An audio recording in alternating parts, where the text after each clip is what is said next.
When The Matrix was released in 1999, 2 years before 9/11, people already had a feeling that something was wrong with reality.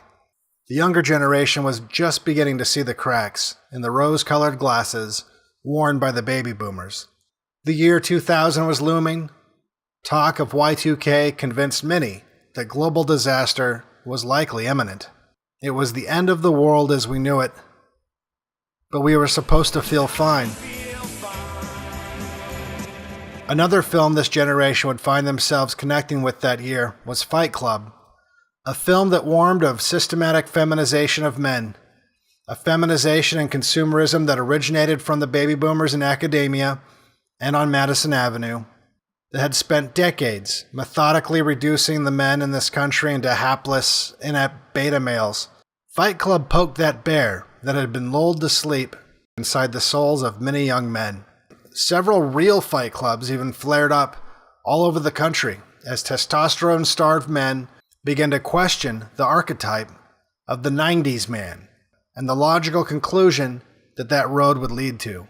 And then, on September 11th, 2001, before the culture shift could really make any headway, the country was traumatized by images of death and destruction on a scale never before seen on our soil, broadcast live 24 hours a day, 7 days a week. The fight-or-flight mechanism of our country was drowned in an endless ocean of rage and confusion, inseminated with a frenzied patriotism so intense that even some of the best among us lost the ability to distinguish the red from the blue pill. As you can see by looking around us today, many did take the blue pill. The righteous fury has now subsided, faded away, and left us only with feminized men, directionless women, and a culture in ruins. A culture built on coping mechanisms, escapism, and endless pharmaceuticals. There are still those that escape the indoctrination, that look back at these warnings, these prophetic allegories whose messages were so germane that they would be permanently burned into the modern lexicon. They look back and they long for a time that has been swallowed up forever by the appetites of the powerful and the negligence of the gluttons they have descended from. While examining the meaning of these warnings, it should not be forgotten that the most important scenes in these films weren't about the awakening itself. That was inevitable, and simply the beginning, the first act. That part of the story is coming to a close. It's what happens next that will define these new generations that have been burdened with the aftermath of their mothers and fathers' inaction, indecision, or delusion. Endless injustices for which there are very few antidotes.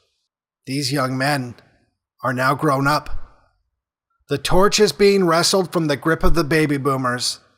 The summer of love that exists only in their increasingly senile minds has been exposed for the reckless naivete and hedonism it really was.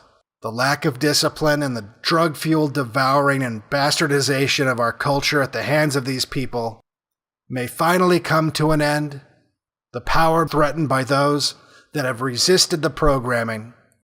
But they are not the only contenders determined to shape the future.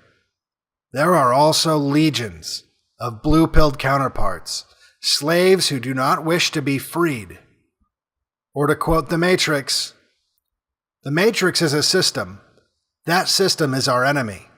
But when you're inside, you look around, what do you see? Businessmen, teachers, lawyers, carpenters, the very minds of the people we are trying to save. But until we do, these people are still part of that system, and that makes them our enemy.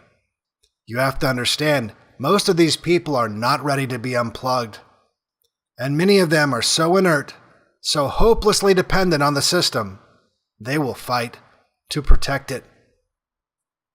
For Black Pilled, I'm Devin Stack.